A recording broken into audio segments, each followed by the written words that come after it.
Good afternoon. This is All India Radio and I'm Abhishek Mukhopadhyay with the Midday News.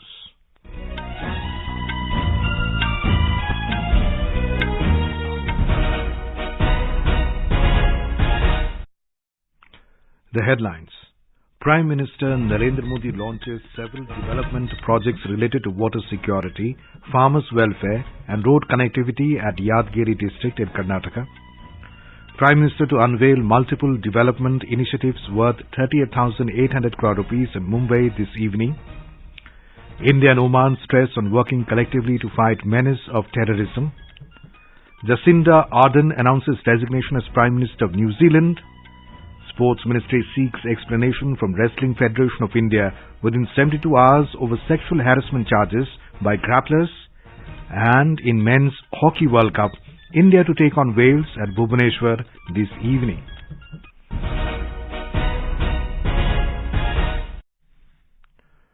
Prime Minister Narendra Modi today launched several development projects related to water security, farmers' welfare and road connectivity at Yadgiri district in Karnataka. Speaking on the occasion, the Prime Minister said he emphasized that the double-engine government at the centre and the state is focusing on the development of the backward regions by implementing projects that will improve the living standards of the people. He said the inauguration of the Narayanpur Left Bank Canal Extension, Renovation and Modernization project in the district will benefit lakh of farmers of the region. The project has been implemented at a cost of 4,699 crore rupees and will help irrigate over 5 lakh hectares in the backward regions of Yadgir, Raichur and Kalburgi. Karnataka के विकास से जुड़े हजारों करोड़ रुपए के project आपको सौंपने और नए प्रोजेक्ट की शुरुआत करने आया। अभी यहाँ पानी और सड़क से जुड़े बहुत बड़े प्रोजेक्ट का शिलान्यास और लोकार्पण हुआ है। नारायणपुर लेफ्ट बैंक कैनाल के विस्तार और आधुनिकीकरण से यादगीर, कलबुर्गी और विजयपुर जिले के लाखों किसानों को सीधा लाभ होने वाला है। Mr. Modi said the government is taking a slew of measures for the welfare of farmers.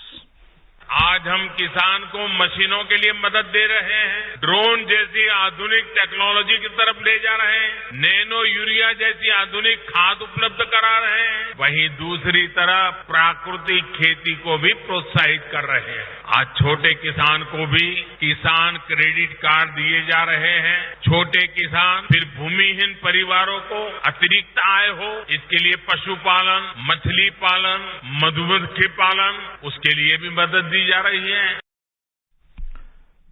The Prime Minister said India can be developed when there are good crops in fields and industries also expand.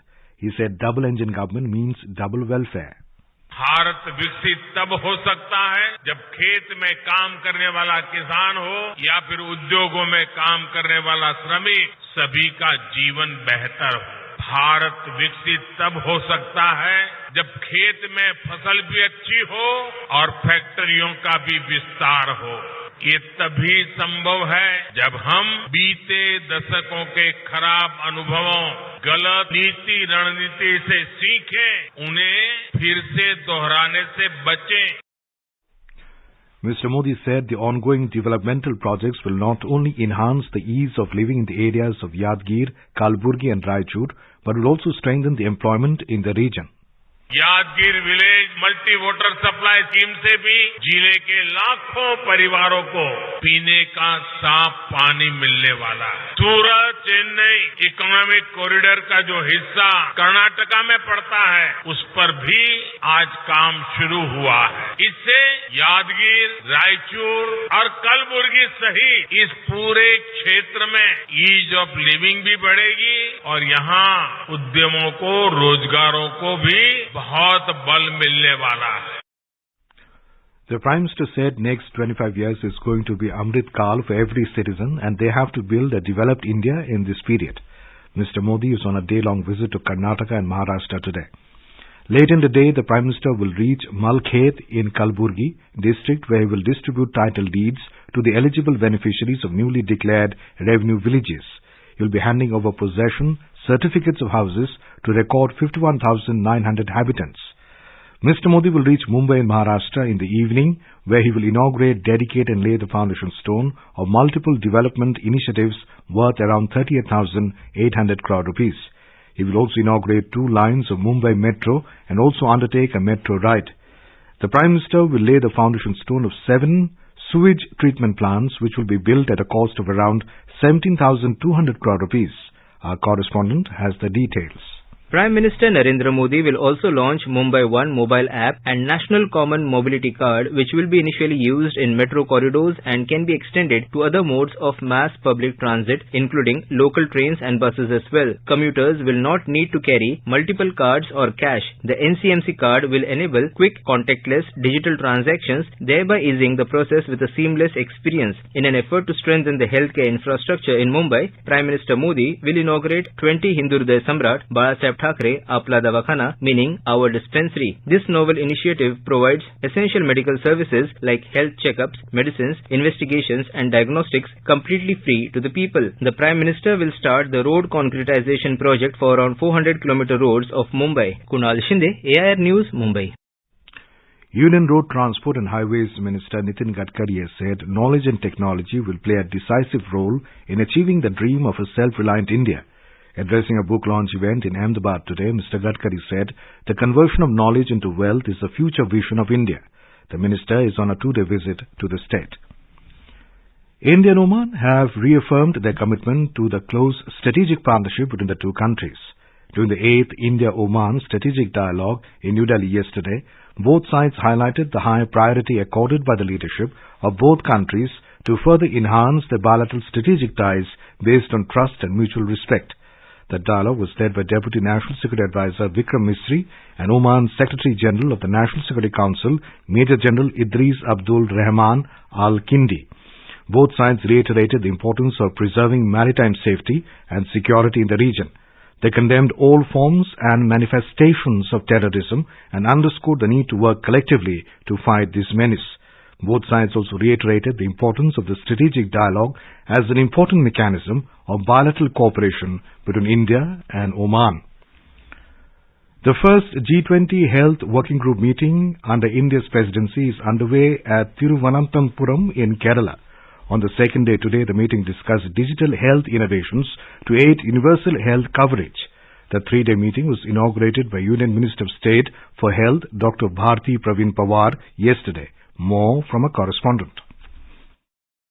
The discussions on the 3 priorities set by the G20 Health Working Group were completed by today's forenoon section. Solutions to urgent challenges in the health sector and international cooperation in the field of pharmaceuticals were the other priority issues discussed in the meeting, apart from the digital health. The second day's activities started with a yoga program in Kovalam Beach. A side event on medical value travel and integrative therapies will also begin today. Union Minister of State for Health, Bharti Praveen Pawar, will deliver the keynote address in the inaugural section in the afternoon. Discussions will be held on international travel for medical purposes and the synergy of various treatment methods, including Ayurveda. As part of the regional visit program, the delegation will visit Thiruvananthapuram Kim's Hospital and Kovalam Arts and Crafts Village today. Mayusha for AR News from Thiruvananthapuram. This is All India Radio giving you the news. For quick news updates around the clock, follow us on a Twitter handle at AIR News Alerts.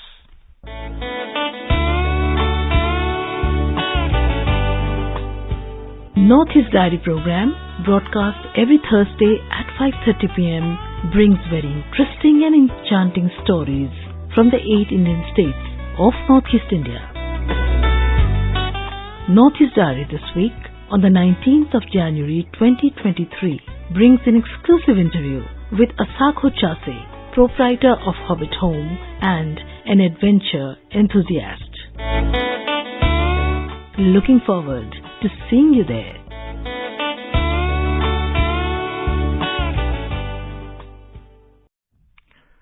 External Affairs Minister Dr. Jaishankar will be reaching Colombo this afternoon after concluding his visit to Maldives. During his visit to the island nation, the minister will meet the Sri Lankan leadership and hold discussions with Foreign Minister Ali Sabri on relations between the two countries and steps to strengthen it in all spheres. In Maldives, Dr. Jaishankar underlined the strong partnership India has with the country. He said India and Maldives together have a responsibility for peace and security in the region. New Zealand Prime Minister Jacinda Ardern has announced her resignation. She will step down by next month. Ms. Ardern will also not contest general elections set for the 14th of October. The Prime Minister told reporters that 7th of February will be her last day in office. She said it had been a tough 5.5 years as Prime Minister and she needed to step aside. Ms. Ardern said she had taken time to consider her future over the summer break. Ms. Jacinda Ardern became the youngest female head of government in the world when she was elected Prime Minister in 2017 at the age of 37. National Disaster Response Force NDRF is celebrating its Raising Day today. In his message on the occasion, Prime Minister Narendra Modi said, NDRF is making commendable efforts to assist people in the most challenging circumstances and their bravery is admirable. In his message, Home Minister Amit Shah said the journey of the NDRF abounds with exemplary acts of courage and commitment to professional excellence. World's longest river cruise MV Ganga Vilas reached Sultanganj from Munger in Bihar. Tourists were welcomed traditionally after arrival. The cruise is in Bihar en route to Dibrugarh via Bangladesh. We have a report. Tourists visited historical and religious places in Sultanganj. They visited Yadgiri temple, which is situated on the banks of river Ganga. Tourists participated in puja celebrations in temple. It is one of the most famous Hindu temples dedicated to Lord Shiva. Hey bhole, Shambhu padharo, baithe chupke kaha, jatadhari padharo, baithe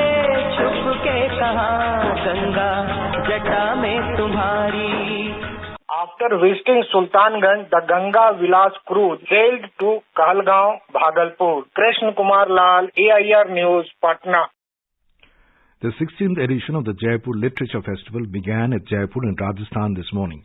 The festival opened with the performance of classical singer Sushma Som and Nathulal Solanki from Pushkar. More from a correspondent. 20 Indian and 14 international languages are being participated in the 5-day festival. More than 250 speakers from the field of art, literature and culture across the world are participating in the festival. This year's theme of the festival include the climate change, G20 economic, geopolitics and Russia-Ukraine conflict, Indo-China relations, agriculture, health and energy. Jitendra Dwivedi, AIR News, Jaipur. Renowned Assamese poet Nilamani Phukan passed away today due to age-related ailments. He was 89. Phukan was one of the most celebrated poets of Assam. He was awarded the country's highest literary award, the 56th Gyanpith, for the year 2021. The Sports Ministry has sought an explanation from the Wrestling Federation of India, WFI, on allegation of sexual harassment by top wrestlers against WFI President Brij Bhushan Sharan Singh. Taking cognizance of the protest by some wrestlers in New Delhi and the serious charges against the WFI president and coaches, the ministry has directed the WFI to furnish a reply within the next 72 hours. The ministry added that it has taken a very serious view of the matter since it pertains to the well-being of athletes. It also stated that if the WFI fails to furnish the reply within the given period, the ministry will proceed to initiate action against the federation. In the FIH Men's Hockey World Cup, India will take on Wales in the capital Bhubaneswar this evening. The last of India's group stage matches will be played at the iconic Kalinga Stadium from 7 p.m. Indian time. In the other matches of the day, the pool stage fixture between Malaysia and New Zealand is underway. Netherlands will face Chile at 3 p.m. Indian time, while Spain will lock horns with England at 5 p.m. All the matches will take place at the same venue. And now, before we end the bulletin, the headlines once again.